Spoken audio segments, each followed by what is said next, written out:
Studio Sakurabad. नहीं रहे हमके पता छोड़ी चल गइल रामविलास चाचा।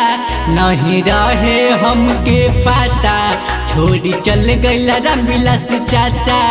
देई के दर्दिया दिलवा पर तू हो गइला ना पता।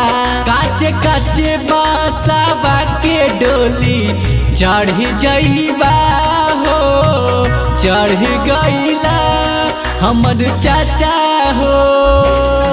कहाँ चल गइला हमर चाचा हो, कहाँ चल गइला।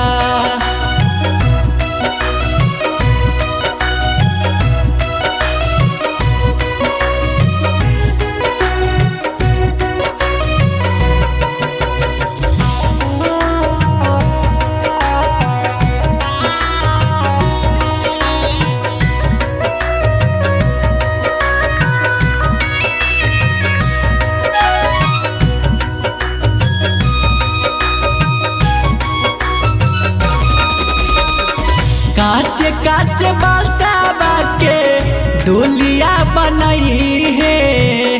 चारी गो कहार मिलके तोह के ले जाई है।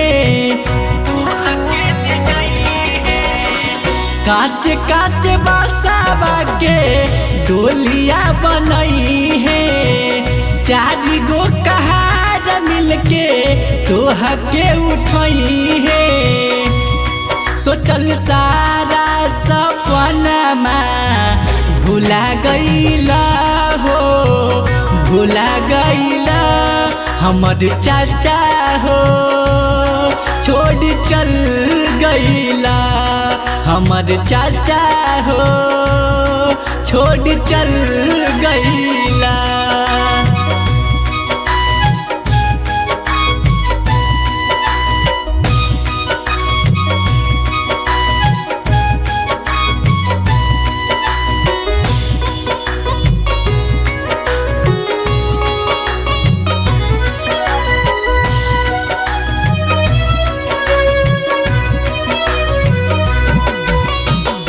तोहरा लाडो बताते घर परिवार हो। चल गइले बाला चाचा दुखवा पसार हो, दुखवा पसार हो। तोहरा लाडो बताते गौतम पासवान हो।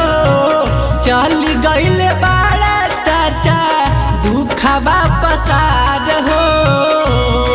दुख के गिरल मोटरिया छोड़ी चली गइला हो, चली गइला हमर चाचा हो। छोड़ चल गइला हमर चाचा हो, छोड़ चल गइला।